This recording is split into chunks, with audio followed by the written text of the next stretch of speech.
The last 2 years of video games have been alright. If you were to equate them to movies, 2017 would be Toy Story and 2018 Toy Story 2. The sequel to 2017 had a lot of substance and was pretty memorable, but was missing a bit of the magic.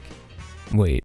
Yo, it's Austin, and look, we're gonna skip the charade and bullshit this time around. Today I just want to count down a bunch of good-ass games and give out a couple rewards as well. Also, I didn't play God of War and Red Dead Redemption 2. I just didn't want to. Fist of the North Star, Lost Paradise. As someone who is a recent denizen of the Yakuza and Fist of the North Star fandoms, this one's a no-brainer. You're already dead. The second I watched that ridiculous trailer where Kiryu transformed into Kenshiro, I knew, you knew, we all knew, post-apocalyptic themed Yakuza, baby. Unfortunately, Lost Paradise decided to release in a triple Yakuza year. I had just recently played through the inaugural entry and Kiwami before both 6 and Kiwami 2 came out. While these were spread out in Japan with like a year each, we got them all in like a 7-month period. Even though these games are so kick-ass, it's hard to keep up. So why this over the mainline games? Well, I just kind of happened to put this one in. I'll get to the others another day, but for now, Lost Paradise. If you're unfamiliar with Yakuza, let me lay it out. Hard drama, open-ish world, ridiculous mini-games, engaging brutal combat, and very weird weirdness. Fist of the North Star, Mad Max with martial arts, and necks thicker than Nicki Minaj. Put them together and you get a surprisingly deep and enjoyable romp that'll keep fans of either franchise happy. It can be a bit rough around the edges at times, the driving sequences got a big ol' helping of jank to them, but the positives outweigh it. Big ups to Robbie Damon for dubbing Kenshiro and throwing me for a loop when I found out it was him. Yeah, freaking Prompto in Tuxedo Mask does this shit. Shin, I've come for you. If you got the time, which is a lot of time, and want to try a fan service filled package that's way better than it has any right to be, Fist of the North Star Lost Paradise is a good time. One where you make cocktails. Mix, mix, mix, mix, mix, mix, mix, mix, mix, mix, mix, mix, mix! Perfect! Southern Cross Metropolis.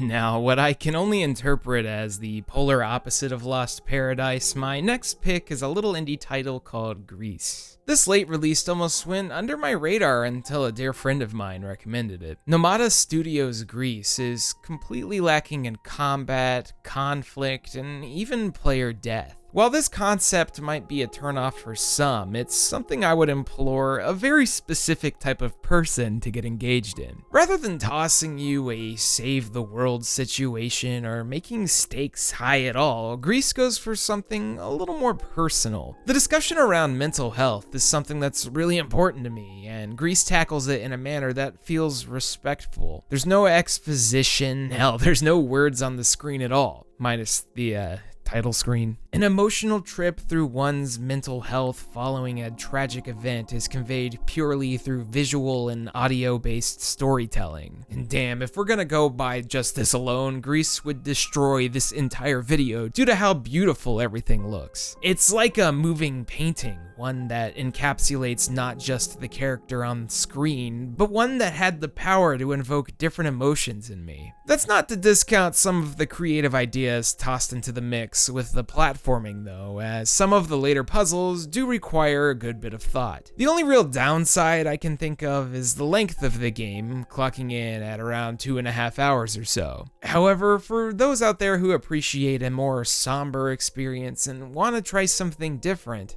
Grease is a solid choice. You know, when 2018 began, I had some expectations for certain games. I'm sure we all have that, where we see something and we're like, oh, that doesn't look really good, or oh, that looks really good. But one game that completely defied all my expectations was Pokemon Let's Go Eevee. Pikachu's for normies. Little disclaimer, I haven't really enjoyed a Pokemon game since Diamond and Pearl. These simplistic JRPGs hadn't truly shaken up the formula since Pokemon's inception back in 1996. Considering I played the original 23, oh my god, years ago, I just wrote it off as not for me anymore.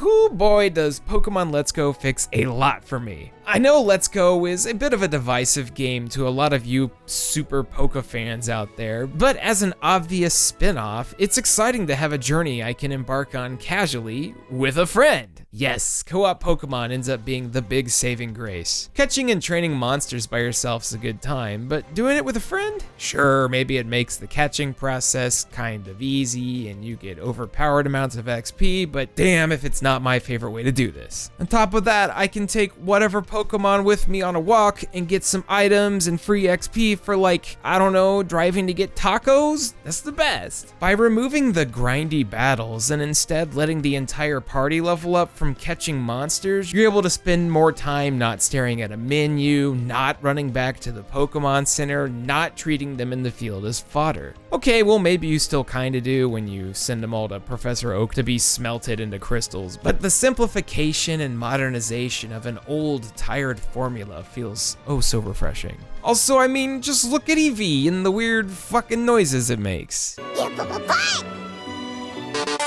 It's super cute, and if Nintendo wanted to use this thing to brainwash all of humanity, they could do it real easy. They might have already started. Congratulations, Nintendo. You made this jaded old fan buy a Pokemon game. You win this time. And now, the award for If It Ain't Broke, Don't Fix It Port of the Year. Your nominees are Mega Man X Legacy Collection, Donkey Kong Country Tropical Freeze, Katamari Damacy Reroll, Dark Souls Remastered. And the winner is Katamari Damacy Reroll. Look, Katamari Damacy is one of my favorite franchises, just period. It's one of the things that introduced me to some of the more absurd bullshit to come out of Japan. Its soundtrack is an absolute masterpiece, one that I own on vinyl because why the hell not? While it's not my favorite Katamari, the original is still a force to be reckoned with. Plus, you can play it on the go or on 4K on PC, so that's cool. It's a good port. I like it. People like gaming for all sorts of different reasons. If you wanted to pretend you're playing football, you can. If you want an engrossing story packed with characters you can identify with, well, you've got that too. If you want to just run around and blow shit up, grapple hook dudes together and ride a car through a tornado, well, you got Just Cause. The latest entry, Just Cause 4, was met with a myriad of criticism regarding some of the graphics and story for some reason. I mean, yeah, sure, the water looks pretty crappy, like really crappy compared to 3, but for someone who played it at launch, 4 sure as hell is better optimized. Just Cause 4 has you assume control of Rico Rodriguez, and once again, you're off to help liberate another country from the oppressive regime. Each Just Cause has had a new selling point. The second had a dual grapple hook, the third had the wingsuit, and this time around, we've got unique weather that you can witness the destruction of, or hell, use to your advantage. You've also got a stupid amount of new things you can do with the grapple hook. If you look on Steam or a few other aggregate websites, you'll see a lot of negative reviews bombing it, which I genuinely have a hard time understanding, especially because I can do this. Look, if I can do this, or any other dumb bullshit like this, you're welcome in my house any day. Similarly to the previous games in the franchise, the story's a bit weak, the missions aren't the highlight. It's not my favorite Just Cause game, that would probably go to 3, but if you like a destructive sandbox, Just Cause 4 once again gives you so much to mess around with. We have a liftoff, 32 minutes past the hour. Hold the fire! It's fun. Recettear and Item Shop's Tale was this cute, well, pretty much exactly what the name implies. You're a shop owner who needs to sell things. You team up with different adventurers in order to get stock and make a buck. Capitalism ho! Now we got Moonlighter. Originating as a Kickstarter project back in 2016, Moonlighter is real good. Take a second to admire this beautiful pixel art. Look at it. Watch it flow fluidly. Think about biscuits baking in the kitchen, the smell covering the house. Think about Lanky Kong, his long arms embracing you. Oh, shit. In Moonlighter, you do pretty much what I described earlier, except it's a fresh 2018 take. Half Zelda clone, half item shop. Except it's quite a bit more interactive in the shop phase. In Reciteria, you just stand in place, while in Moonlighter, you move around to restock, fight off bandits, accept customer requests, and well, do your best. The items you find dungeoneering can be used to craft better equipment in order to tackle tougher foes, to get more money, to buy shop upgrades, or bring other vendors into town. It's a cycle of do good, get good, put food on the fucking table. The narrative isn't much to speak of. You control Will, who wants to be a hero, but he's the latest owner of a shop called Moonlighter. It's more about the world building, the mystery and intrigue, and Moonlighter's filled with a ton of it. Hidden journals and cryptic dialogue from town NPCs give you little breadcrumbs as to what's going on. Basically, if you like watching number go up, if you like building something to call your own in the game, Moonlighter is one heck of a fun Zelda-like shop simulation reciteer clone thing. Support indies. This is the part of the video where if it was old YouTube, I would be like, well, it's time to put on the flame shield, and like a third of you would cringe.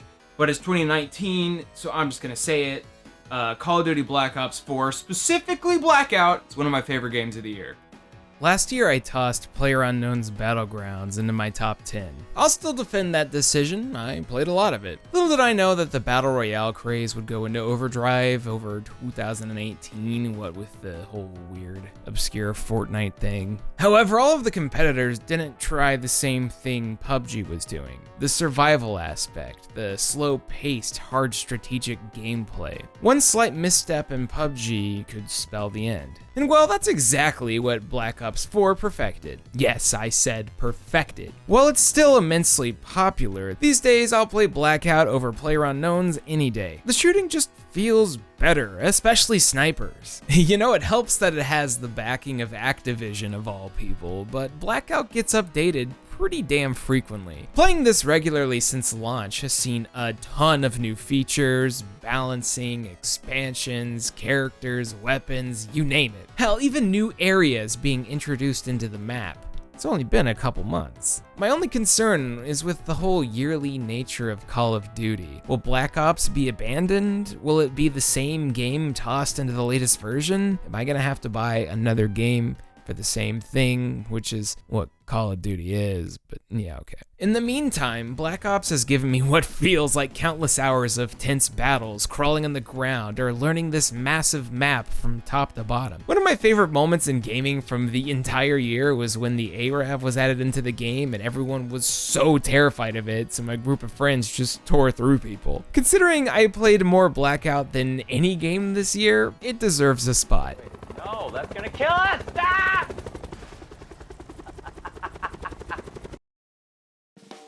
And now for the Lex Luger Better Than Expected 2018 award. Our nominees are Dissidia Final Fantasy NT, Earth Defense Force 5, Attack on Titan 2, Jurassic World Evolution. And the winner is Earth Defense Force 5. The EDF games are notoriously not good, but that's on purpose. The clumsiness of the controls in previous games was like this acquired taste, a giant plate of jank served up with a side of dumb. Surprisingly, EDF 5 fixed a lot of that badness and gave us a game that runs well, plays well for the most part, and is easily the best in the series so far. It's definitive proof that video games are better co-op. Especially when you're fighting massive ants and shooting down UFOs, piloting mechs poorly. Speaking of games I expected to not give a single shit for, here's at number 4, the Smash one. I'm sure we all know what Smash is, so there's no need for me to go into great detail. My initial impression was that Ultimate was merely a port of the Wii U game, and I'm not entirely wrong. It's closer to a Super Street Fighter 2 situation, where it's a 0.5 kind of thing, and for that reason alone, I was like, whatever. Well, So why did I buy it? Remember when Joker from Persona 5 appeared? Yeah. And what do you know? It's Smash Brothers! A very solid one with a couple of fun elements. I particularly enjoy the Smash meter as opposed to the balls.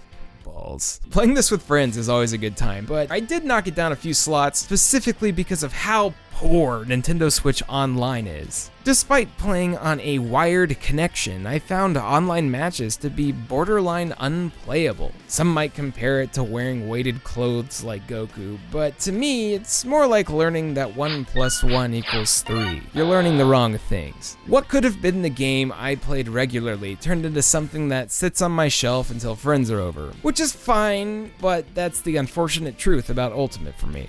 I mean, it's still number 4 though. I used to think that classic-style JRPGs were a thing of the past, something I would have to forget about. I mean, Final Fantasy moved away from it, so I should as well, right? Well, that's just wrong. Persona 5 gave me more faith, and this year was really good. That's why my number 3 pick is going to be 2 games, which I guess makes this at top 11, but no matter. I, for the life of me, could not pick between these 2 games, and I think that's awesome. A tale of 2 big mainstream JRPGs fighting for your attention. This is a problem I haven't had in like a decade. Don't gotta deal with no infinite undiscoveries or enchanted arms no more.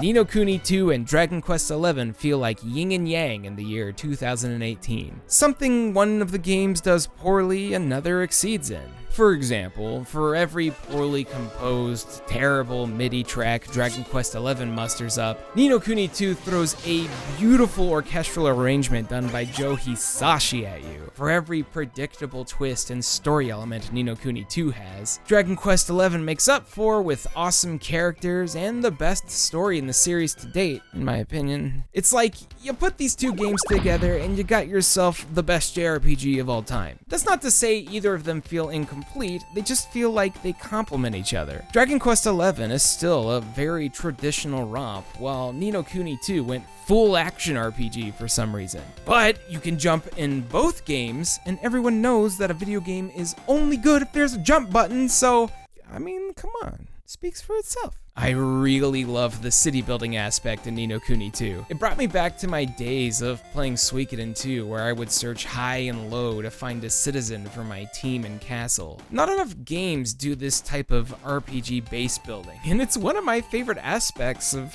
well, any video game period. Exploring this big world via an airship and finding people of different races, doing quests, and finding new higgledies? Sure, yeah, that's a lot of fun. On top of that, combat's pretty entertaining. With Dragon Quest XI, I love how things feel faster. Dragon Quest is notorious for being real grindy. As much as people like DQ8, the immense amount of grinding before the first boss even just turned me off. I haven't had to sit around and grind my heart out yet in Dragon Quest XI, and to me, that's an accomplishment. The accessibility in this game's gonna maybe bring in a different audience, especially now that it's coming out on the Switch. That, and even though it's just for flavor, I can run around in circles in combat.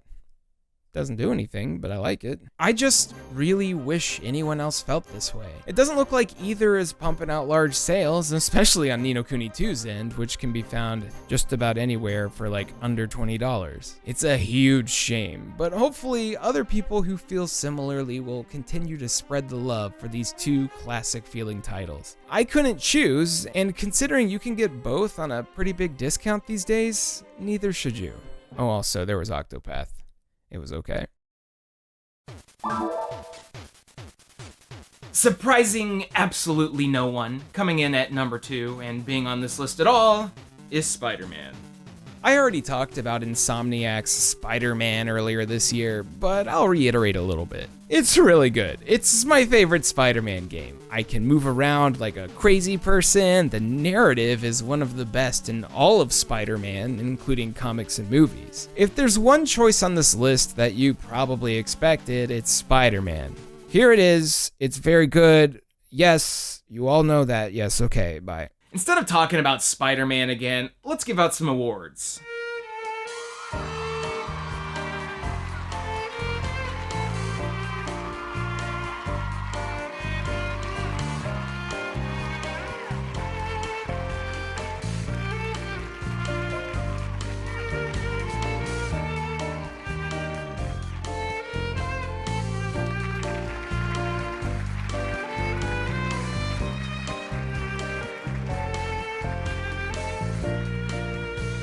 And finally, I had you guys vote in the community Discord for y'all's Game of the Year. The winner by a landslide was Sword Art Online Fatal Bullet. I'm just kidding, it was Smash. It's always Smash, you Nintendo nerds. Spider-Man for second, and Monster Hunter World for third, though. It was cool seeing you guys rep games I'd forgotten about throughout the year, and it goes to show that there was a ton of quality this year, even if you're all completely wrong. Okay, so you think you have it figured out. You think you know what number one's gonna be, but I don't think that you do. My game of the year, and the game that I think each and every one of you should find a chance to play, is Monster Boy and the Cursed Kingdom. I don't think in my adult life that I've ever been filled with so much joy as when I was playing through Monster Boy. Quite the tonal opposite from last year's pick, Danganronpa V3, Monster Boy is not only one of the most beautiful looking games I've ever played, but one of the most solid, controlling, ear-pleasing spiritual successors that I've ever had the privilege of even touching. You play as Jin, who is hanging out fishing, when suddenly your crazy uncle comes out of nowhere riding a barrel of booze and turning people into animals. You're like, oh shit, I should probably go stop that, and you're off. But oh, you get turned into a pig. A little pigoo. It's up to you to make your way through this massive world, defeating huge spectacles of bosses in an attempt to save your uncle and regain your human form. Along the way, you get a bunch of other things you can turn into, like a lion, a snake, a motherfucking dragon. You can change between these with the press of a button. Each form has different uses and mobility options, but hold up, listen. Let's rewind all the way back to 1995. Once a week, my family would go to a Blockbuster in town and I would rent a game. I didn't really have my own games back then, just whatever I could get my hands on. One week I rented Wonder Boy in Monster World for the Sega Genesis. Then I rented it like 3 or 4 more times. This Metroidvania-like type of game just consumed me. The quest I embarked on felt meaningful. The music would get stuck in my head and okay, little baby me loved it. The Wonder Boy or Adventure Island or whatever you want to call it, it's real complicated. Franchise never really took off here. But a couple years ago, French developer Game Atelier decided to launch a Kickstarter for a game they were working on, a sequel called Flying Hamster 2: Night of the Golden Seed. This Kickstarter wouldn't be completed as they would shut it down, and after a bit of silence, it would resurface as the spiritual successor to the Wonder Boy games. Since the rights to those names were all over the damn place, they decided to call it Monster Boy. I almost didn't pick up on it until I looked into the story, and I'm glad I did. Rather than rely solely on nostalgia, Monster Boy pushed the boundaries of what was previously done in the franchise. Oh, also, it's got the original series creator, Ryuichi Nishizawa, on the project, so they went all out.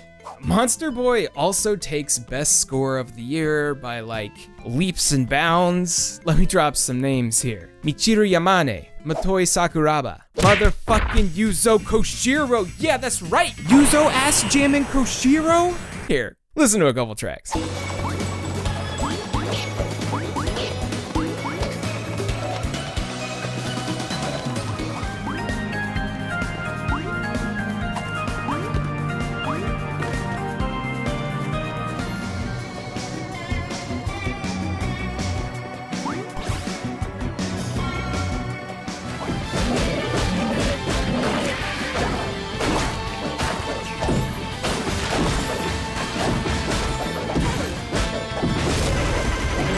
Monster Boy's narrative is your standard boy needs to save the world trope, but it's done in such a perfected manner. After a year filled with melodramatic games like Nier Automata, Danganronpa V3, Persona 5, where despair is the central conflict, it's really refreshing to have something bubbly and happy like Monster Boy and the Cursed Kingdom.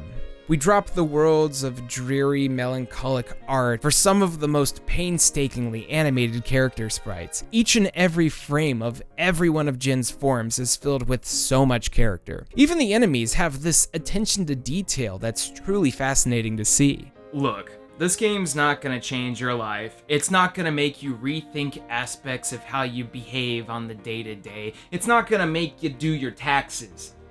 I don't know about that actually. For the 20 hours that I spent with its challenging platforming, the thought-provoking puzzles, and the incredible score, I felt the same joy playing games that I did when I was a kid again, and that's a feeling I hope any one of you could have.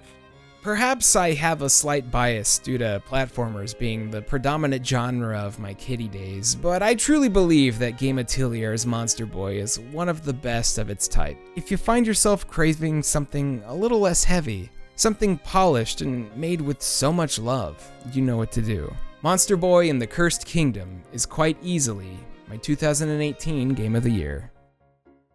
Alright, we did it. As with last year's video, I think that this year's selection of games was truly awesome, and it was, proof that last year was not so bad, and the year before that also not so bad as well. Hopefully that just means that 2019 is Toy Story 3.